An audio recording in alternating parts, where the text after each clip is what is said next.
नमस्कार, आप देख रहे हैं इंडिया डेली लाइव और आपके साथ मैं हूं प्रिया खरे। उत्तर प्रदेश डेली लाइव में आप सभी दर्शकों का स्वागत है। रुक करते हैं खबरों की ओर।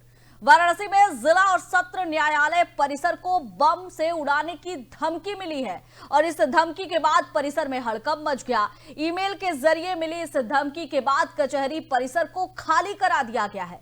पुलिस और बम निरोधक दस्ते ने परिसर की तलाशी शुरू कर दी है। वहीं रेलवे स्टेशन और शहर के अन्य भीड़भाड़ वाले इलाकों में भी सघन सुरक्षा चेकिंग अभियान चलाया जा रहा है।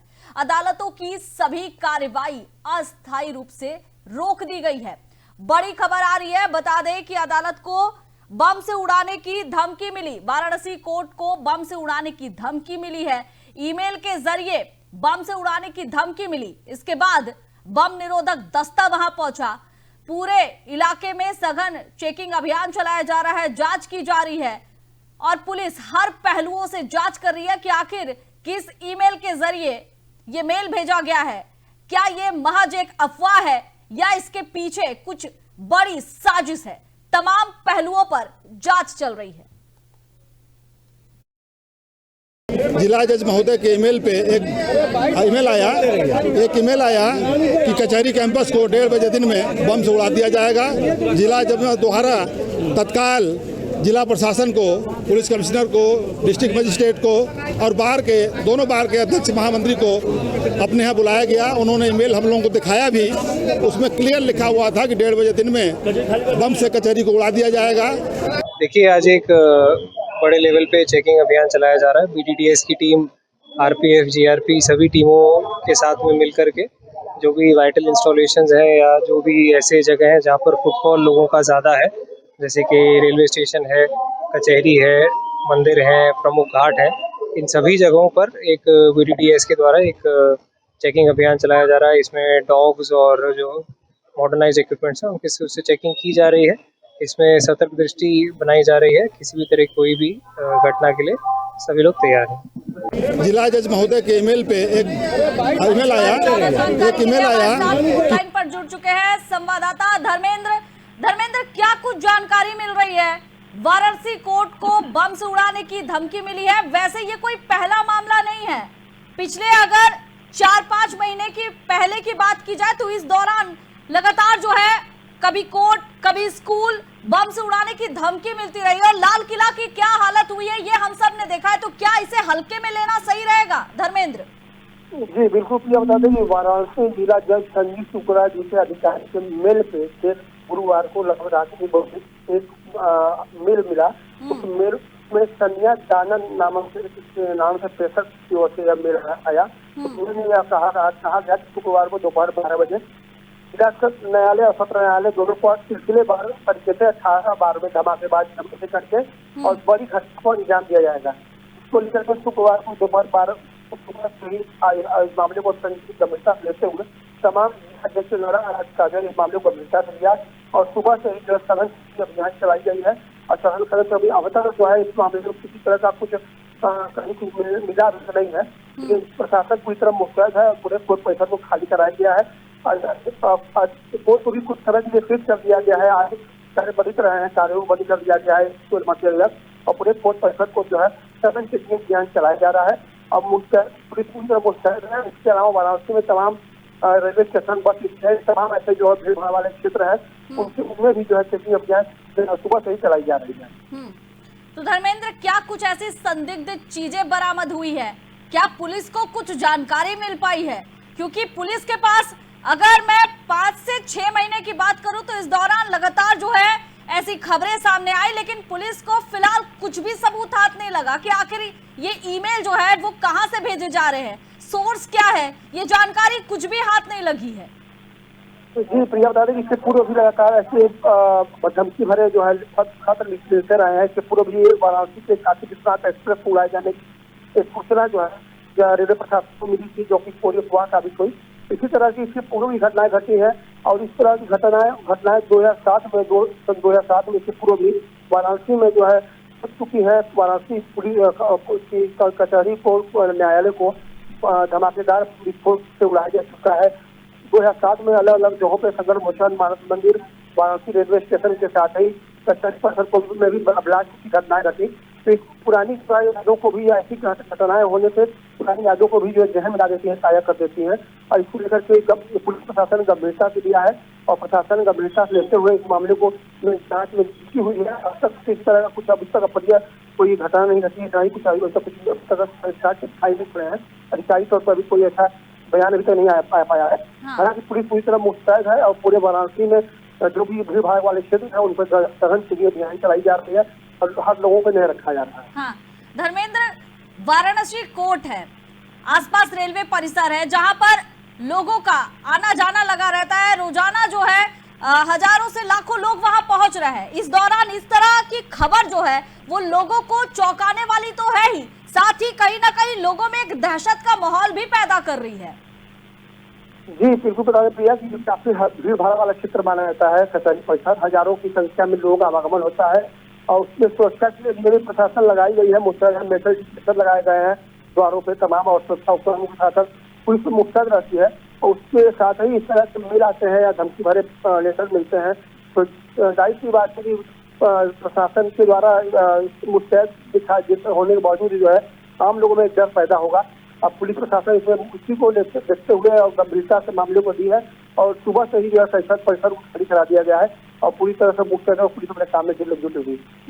धर्मेंद्र, पुलिस की तरफ से कुछ बयान सामने आया, क्या इसे महज अफवाह माना जाए या इसके पीछे कोई बड़ी चाल हो सकती है?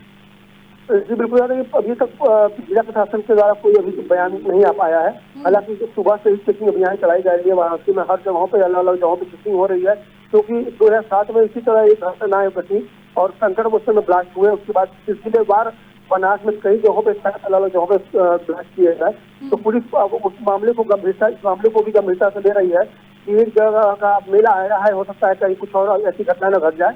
इस दृष्टिकोण से पुलिस पूरे वाराणसी में जो है मुस्तैद है और हर जगहों पे चेकिंग अभियान चल रहा है, अभी सघन चेकिंग चल रही है।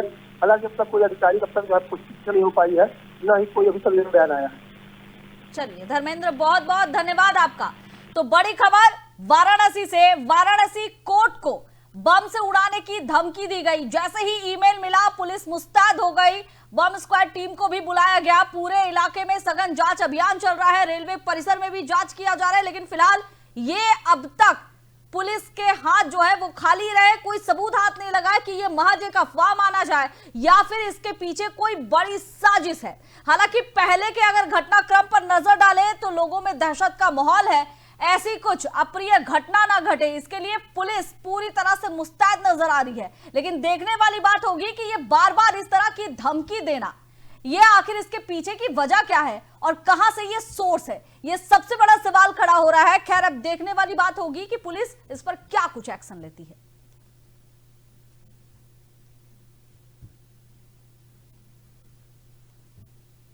एटा के न्यायालय परिसर में अचानक ही सुरक्षा व्यवस्था को लेकर सख्ती बढ़ा दी गई और इससे पूरे इलाके में हलचल मच गई। वरिष्ठ पुलिस अधीक्षक श्याम नारायण सिंह के निर्देशन और एसपी सिटी श्वेता पांडे के पर्यवेक्षण में व्यापक चेकिंग अभियान चलाया गया। संदिग्ध व्यक्तियों की गहन तलाशी ली गई और परिसर में खड़े 2 पहिया 4 पहिया वाहनों की बारीकी से जांच की गई। मौके पर डॉग स्क्वाड और भारी पुलिस बल की तैनाती के बीच अधिकारियों ने खुद मौके पर मौजूद रहकर सुरक्षा व्यवस्था का जायजा लिया। पुलिस प्रशासन ने स्पष्ट किया कि न्यायालय परिसर की सुरक्षा में किसी भी प्रकार की लापरवाही बिल्कुल भी बर्दाश्त नहीं की जाएगी। एटा की चेकिंग की गई है। आज क्षेत्राधिकारी नगर और BDDS की टीम थी, साथ में ASTF टीम थी और डॉग स्क्वाड की टीम थी। इसके द्वारा कोर्ट परिसर के पूरे क्षेत्र का जहाँ भी इस तरह के व्यक्ति आते हैं जो बैग लेके आते हैं, बैगेज स्कैनर्स वगैरह जो लगे हुए हैं, साथ ही जो चेकिंग पॉइंट्स हैं सबको चेक किया गया है और इसमें आगे भी इस तरह की प्रक्रिया चलती रहेगी जिससे कि कोर्ट परिसर की सुरक्षा। बिजनौर में शिव भक्त कांवड़िए अनिकेत बच्चा अपने जत्थे के साथ यात्रा कर रहा था, तभी अचानक गुलदार ने उस पर हमला बोल दिया। हमले में वो घायल हो गया। मौके पर पहुंची पुलिस ने घायल कांवड़िए को तुरंत अस्पताल में भर्ती कराया। उपचार के बाद उसे जिला अमरोहा के लिए रवाना कर दिया गया। धामपुर वन विभाग की टीम भी घटनास्थल पर पहुंचकर गुलदार को पकड़ने के लिए पिंजड़ा लगाया है। आज सवेरे शिव भक्त पे जो गुलदार द्वारा हमला किया गया था और शिव भक्त पे मामूली सी खरोच आई है। शासन और प्रशासन द्वारा उन्हें बचा लिया गया है और भारतीय जनता पार्टी के भी कार्यकर्ता लगे हुए हैं शिव भक्तों की सेवा में और उपचार करा के जत्थे के साथ उन्हें रवाना कर दिया गया। जनपद दिनोर के थाना नेटवर्क क्षेत्र में शिव भक्त कांवड़िए पर गुलदार ने हमला कर उसे बुरी तरह घायल कर दिया। घायल अवस्था में कांवड़िए को अस्पताल में भर्ती कराया गया है। बताया गया है कि कांवड़िया शिव भक्त जो है हरिद्वार से कांवड़ लेकर अमरोहा जा रहा था। इसी दौरान अचानक रास्ते में नेटोर क्षेत्र में कांवड़िए पर गुलदार ने अचानक हमला कर दिया। अभी फिलहाल कांवड़िए को उपचार के लिए अस्पताल में भर्ती कराया गया है। बताया जा रहा है कि मौके पर पहुंची वन विभाग की टीम ने गुलदार को पकड़ने के लिए पिंजरा लगाया है और वन विभाग की टीम गुलदार को पकड़ने के प्रयास कर रही है। तो वहीं गुलदार के हमले से कांवड़ियों में खौफ का माहौल बना हुआ है। अभी फिलहाल बताया गया है अधिकारियों द्वारा कि कांवड़ियों को उपचार के बाद अपने जलसे के साथ उसे जो है अमरोहा के लिए रवाना कर दिया गया है। India day live.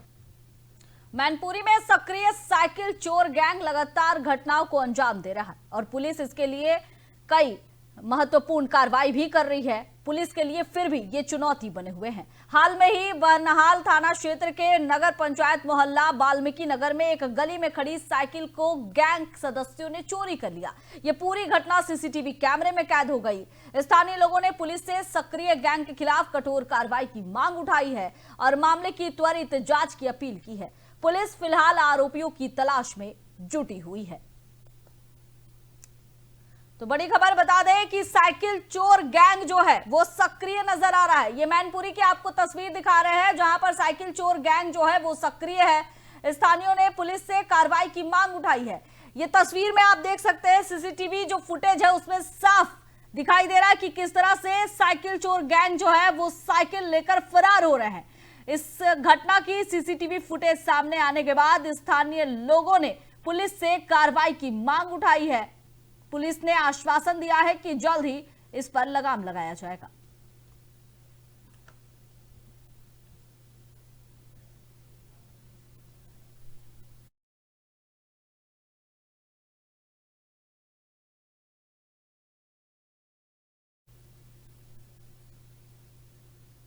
बांदा में पुलिस ने ट्रैक्टर चोरी के मामले में 2 चोरों को गिरफ्तार किया है। चोरी का ट्रैक्टर बरामद कर लिया गया है। आरोपी 2 सगे भाई है जबकि तीसरा साथी अभी फरार है। यह चोरी की घटना 7 फरवरी की रात को गिरवा थाना क्षेत्र के खुरहंड गांव में हुई थी। पुलिस ने खोजबीन और जांच के बाद खुलासा किया कि चोरी की घटना में ये तीनों आरोपी शामिल थे। पुलिस ने मुकदमा दर्ज कर आरोपियों की गिरफ्तारी की है और फरार तीसरे आरोपियों की तलाश जारी है।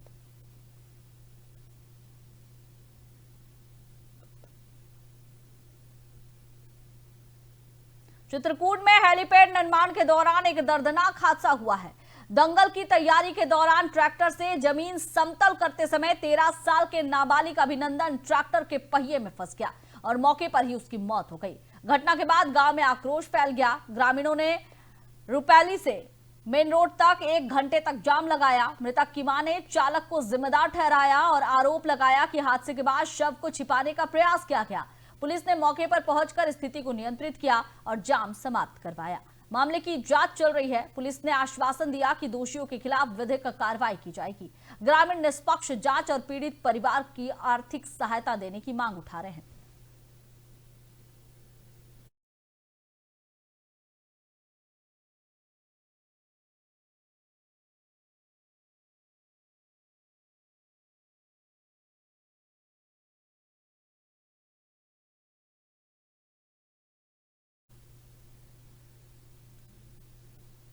जालौन के उरई में भू माफियाओं के द्वारा की गई अवैध प्लॉटिंग पर विकास प्राधिकरण ने बुलडोजर चलाकर कार्रवाई की है। बिना लेआउट पास के भू माफियाओं ने नियम के विरुद्ध कई हजार एकड़ भूमि पर प्लॉटिंग कर अवैध रूप से प्लॉट बेच रहे हैं। खबर के मिलने के बाद ओडीए सचिव परमानंद यादव मौके पर पहुंचे। पुलिस की मौजूदगी में अवैध प्लॉटिंग को ध्वस्त कराया गया। प्रशासन की यह कार्रवाई भू माफियाओं के खिलाफ सख्त संदेश है और शहर में कानून व्यवस्था और नियामक नियंत्रण को मजबूत करने के उद्देश्य से की गई है। अवैध प्लॉटिंग बिना लेआउट पास कराए की गई है। विकास क्षेत्र के अंतर्गत लेआउट पास कराना अनिवार्य है। उसके बिना लीगल प्लॉटिंग है ये और उस पर ध्वस्तीकरण आदेश पारित किया गया है। आज मौके पर उसका ध्वस्तीकरण कराया जा रहा है। सर, शहर में कई जो है विकास प्राधिकरण के अंतर्गत अवैध प्लॉटिंग चल रही है, क्या संदेश देंगे इस कार्रवाई से? क्या मैसेज है? प्रवर्तन टीम निरंतर जांच कर रही है। जहां भी इस तरह की प्लॉटिंग की जा रही है उस पर हम नोटिस जारी कर रहे हैं और विधिसंगत रूप से सुनवाई करते हुए ध्वस्तीकरण करके उसका मौके पे ध्वस्त कराया जाएगा आने वाले समय में भी। आज कितनी साइडों पर कार्रवाई की गई है? आज ये 2 साइटों पर कार्रवाई हुई है, इससे लगी हुई एक साइट उधर है।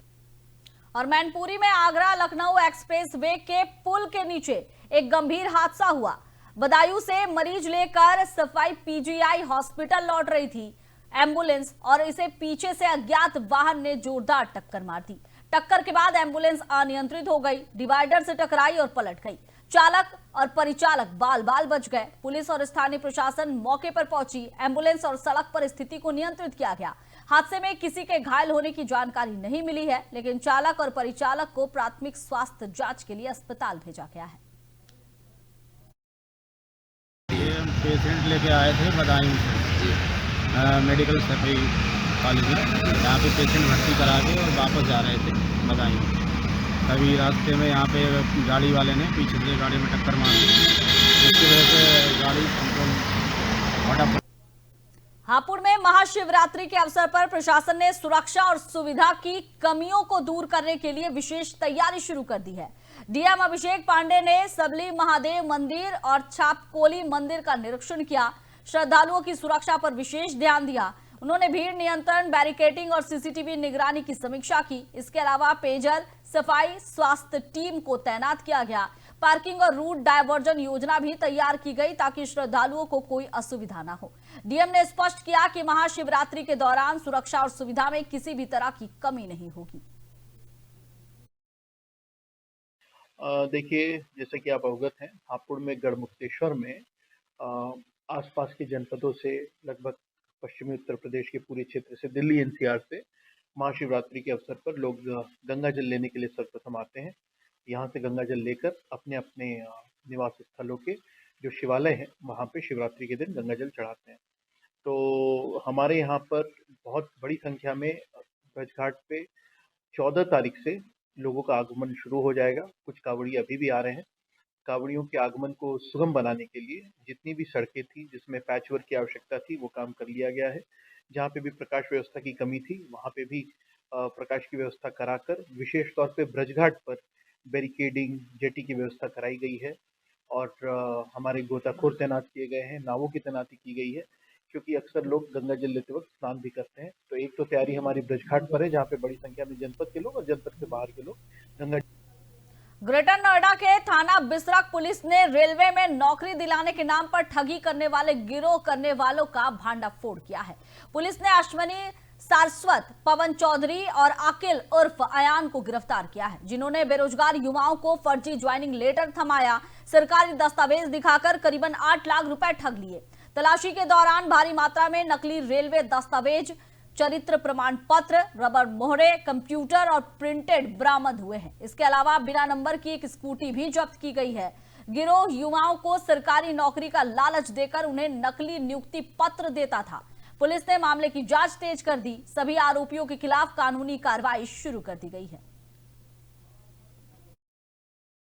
थाना बिसरख पुलिस द्वारा रेलवे में नौकरी दिलाने के नाम पर ठगी करने वाले 3 अभियुक्तों को गिरफ्तार कर एक गिरोह का पर्दाफाश किया गया है। अभियुक्तों द्वारा वादी से 8 लाख रुपए लेकर एक फर्जी ज्वाइनिंग लेटर वादी को दिया गया था, जिसके संबंध में वादी की शिकायत के आधार पर थाना बिसरख पर अभियोग पंजीकृत किया गया एवं उक्त अभियोग में 3 अभियुक्तों को गिरफ्तार किया गया है, जिसमें अश्विनी सारस्वत, पवन चौधरी एवं आकिल हैं। इन तीनों को गिरफ्तार कर न्यायिक हिरासत में भेजा जा चुका है। इनके कब्जे से कूटरचित दस्तावेज बरामद किए गए हैं। साथ ही इनसे 3 मोबाइल फोन तथा रेलवे की मोहरें एवं फर्जी ज्वाइनिंग लेटर तथा अन्य सामग्री बरामद की गई है। गाजियाबाद के किदवई नगर इलाके में एक जबरदस्त लूट की घटना सामने आई है। मोदी नगर में कमेटी के 3 लाख रुपए कैश लेकर जा रहे एक युवक को बदमाशों ने हथियार के जोर पर रोका। उन्होंने युवक की कार का शीशा तोड़ा, पूरी रकम छीन ली और फरार हो गए। घटना के बाद पुलिस ने मौके पर पहुंचकर मामले की जांच शुरू कर दी है। पुलिस अपराधियों की पहचान कर उन्हें गिरफ्तार करने के लिए कड़ी मेहनत कर रही है और इलाके में इस घटना से लोगों में सुरक्षा को लेकर अब चिंता बढ़ी हुई नजर आ रही है।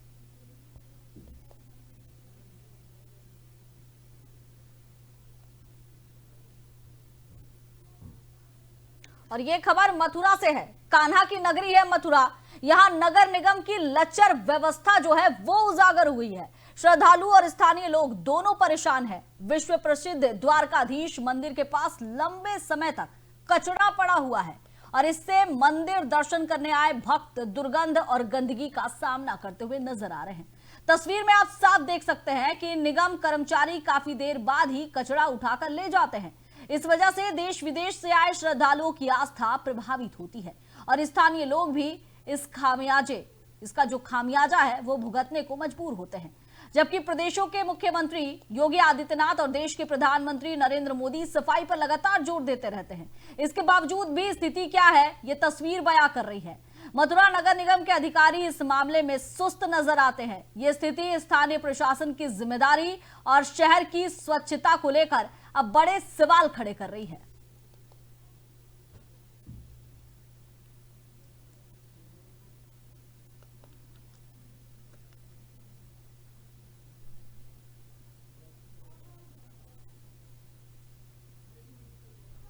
कहेंगे साहब नगर पालिका कर्मचारी तो बेचारी अपनी जगह ठीक है, मगर वो कूड़ा गली मोहल्लों में से आता है, इसलिए 11 बजे तक ढकेल आती है। जब ट्रैक्टर आएगा जब तो भरा जाएगा। ये ब्रज का एक बहुत ही महत्वपूर्ण मंदिर, ब्रज का पूरे भारतवर्ष का एक बहुत महत्वपूर्ण मंदिर और उस योगी जी के राज्य में लोग खुद इन बातों का बहुत ध्यान रखते हैं, जहाँ सारी व्यवस्थाएं सब ठीक चलेंगी। लेकिन बड़े आश्चर्य की बात है कि मथुरा का ये महत्वपूर्ण स्थान होते हुए भी हमेशा गंदगी से भरा रहता है। और दूसरी बात, यहाँ इकट्ठा होने वाला आसपास के इलाके की सारा कूड़ा 11, साढ़े 11, 12 बजे तक उठता है, जिसकी वजह से एक तो जो गाड़ी खड़ी होती है उसमें जाम लगता है। दूसरा, बाहर से आए हुए दर्शनार्थियों को उसका बहुत बुरा प्रभाव पड़ता है। कहेंगे साहब नगर पालिका कर्मचारी तो बेचारी अपनी जगह ठीक है, मगर वो कूड़ा गली मोहल्लों में से आता है, इसलिए 11 बजे तक ढकेल आती है। जब ट्रैक्टर आएगा जब तो भरा जाएगा। ये ब्रज का एक बहुत ही महत्वपूर्ण मंदिर, ब्रज का पूरे भारतवर्ष का एक बहुत महत्वपूर्ण। और इस दौरान जो है लगातार हमने देखा है कि किस तरह से मुख्यमंत्री योगी आदित्यनाथ हो या प्रधानमंत्री नरेंद्र मोदी हो, सफाई को लेकर बार बार जोर दिया गया है। खुद ये लोग जो है झाड़ू उठाकर रोड को साफ करते हुए भी नजर आए हैं। उसके बावजूद भी नगर निगम इतना सुस्त, इस तरह से गंदगी की तस्वीर वो भी मंदिर के सामने। देखिए, ये पूरा वाकया मंदिर से महज 200 मीटर की दूरी पर है और तमाम श्रद्धालु ये जो है प्रमुख मार्ग है, इसी मार्ग से होकर निकलते हैं और जिस तरह यात्री मुंह ढककर निकलते दिख रहे हैं, आप अंदाजा लगा सकते हैं कि किस प्रकार का आलम जो है गंदगी का वहाँ नजर आ रहा है। और इसमें तमाम चीजें ऐसी हैं जो कि कहीं ना कहीं केंद्र सरकार और राज्य सरकार जो तमाम प्रचार प्रसार तमाम कर रहे हैं, तमाम जो नई नई योजनाएं उसको चला रहे हैं और उन पर पलीता फिरता दिखाई दे रहा है। लेकिन इस तरह की तस्वीर नगर निगम अधिकारी की जवाबदेही बनती है ना विवेक। क्या कर रहे हैं कर्मचारी, काम क्यों नहीं कर रहे हैं? उन्हें क्या अधिकारी जो है इसके लिए फटकार नहीं लगा रहे हैं? क्या उनके पास शिकायत नहीं मिल रही है? देखिए, मैं इसमें ये कमाल की यहाँ जानकारी दे देना चाहूंगा आपको। जब ये पूरा नजारा हमने वहाँ देखा, रिकॉर्ड किया और इस मामले पर हम आरए द्वारा नगर आयुक्त जग प्रवेश जी को पूरे मामले से अवगत कराया गया, तो उनका कहना था कि वह एक दिन पूर्व ही वहाँ जाकर निरीक्षण करके आए हैं और उन्होंने तमाम निरीक्षण किए, उनको वहाँ कुछ भी ऐसा नहीं मिला जो कि अव्यवस्थित हो, क्योंकि शहरी क्षेत्र से जब कूड़ा आता है तो वहां पर डलता है, जिसे गाड़ी में डायरेक्ट डाला जाना चाहिए और वहां एक व्यवस्थित तरीके से पूरी व्यवस्था को अंजाम दिया जाना चाहिए, क्योंकि तमाम श्रद्धालु वहां से होकर के निकलते हैं। मंदिर सुबह 6 बजे खुल जाता है और 11 बजे तक मंदिर खुला रहता है। तब तक आम श्रद्धालुओं का आवागमन और साथ ही साथ जब मार्केट है तो मार्केट में लोगों का आवागमन लगा रहता है। तो विवेक, आपने सवाल नहीं पूछा कि ये जो तस्वीर नजर आ रही है, जिस तरह से कचरा नजर आ रहा है, क्या ये एक दिन का हो सकता है? देखिए, जो स्थानीय व्यापारियों से हमारी बात हुई तो उन्होंने बताया ये रवैया वहाँ रोज का है और ये एक पुरानी प्रथा की तरह चला आ रहा है, जो कि आज तक परिवर्तित नहीं हुआ है और हमने अधिकारियों के संज्ञान में ये पूरा मामला लाने का प्रयास किया तो उन्होंने हमसे जल्द इस पर जो है सुदृढ़ और दुरुस्त व्यवस्थाओं करने की बात कही। लेकिन व्यवस्था कहाँ सही हो रही है विवेक? अब आपने नगर आयुक्त से बात की, उन्होंने तो साफ पल्ला झाड़ लिया ना कि एक दिन पहले ही वो गए थे निरीक्षण में, लेकिन उस दौरान उन्हें सब साफ सफाई एकदम सही नजर आए। तो क्या ये जो गंदगी की तस्वीर नजर आ रही है, ये आप हम या आम जनता मान सकते हैं क्या कि ये एक दिन की ये इतनी सारी गंदगी है? मतलब रात भर में इतना कचरा इकट्ठा हो गया यहाँ, ऐसा संभव है?